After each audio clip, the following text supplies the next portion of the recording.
So here is our session for tonight. It is session 4, and these are the slides that are posted on Blackboard. I just want to kind of walk you through them. Please don't hesitate to call, text, or email with any questions.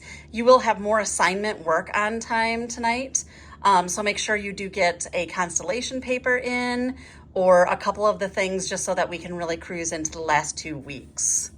Next.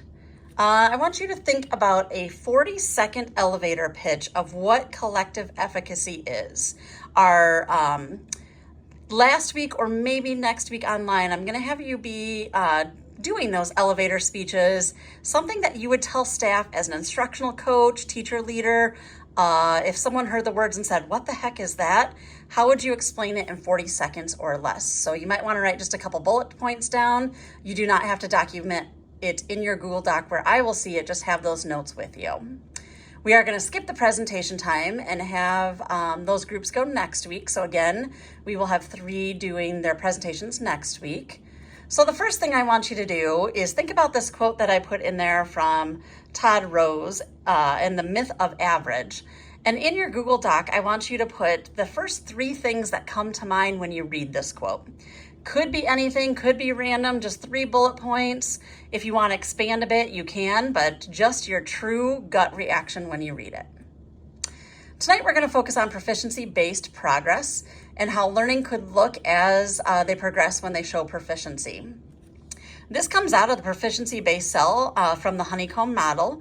You will see the difference between what proficiency looks like in a personalized manner and in a legacy manner on this slide, and then a further description in all of that. Go ahead and take a peek at it, read it, and really think about it within your content areas. The next thing I want you to do is actually watch this video from the Institute for Personalized Learning. And after you watch the video, you're going to respond in your Google Doc to those 3 probing questions. What do you think proficiency is? What happens when a student reaches proficiency? And what happens when a student does not reach proficiency?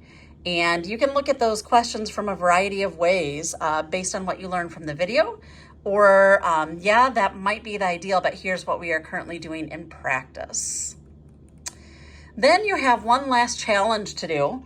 There are 5 different links here, and each one of these has a link to a page that you'll find in this major link.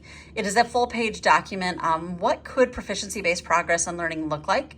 I want you to read through these titles and select one of them that you would like to further explore. Select the page that from the one that you like. Go to that page in this document, which is the live link, and I want you to read through that section that you have selected. Once you have done that, I want you to put in your Google Doc, what is a summary of that you learned? What are some key tips, key elements of the topic that you learned when you think about proficiency-based learning? Again, there are 5 options here. You choose the one that you want to really explore and reflect on. Finally, your to-go activity is I want you to try a proficiency table. If you have done them before, great. You can just attach one that you've already completed. If you have not done it, I want you to select 1 or 2 learning targets that you teach, and I want you to write bullet point description of what would proficiency look like, sound like, and observably see in students. Really try to stay away from the words such as 5 out of 6 times or the majority of the time. Those kind of measurement words belong in rubrics and not proficiency tables, but rather proficiency tables are describing, I would hear students using this language.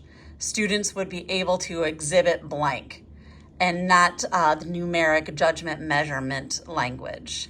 So take a stab at it. Let's see how you do on your proficiency table with 1 or 2 learning targets that you teach. Finally, this is just a preview. Make sure you take your color personality test prior to next week, and then we'll have the 3 presentations ready to go. If you have any questions at all, please don't hesitate to contact me. Email, text, phone call. Again, I apologize for the change in structure, but I know you guys are flexible and will be able to do this with no problem. Have a great week, and I will see you online next week.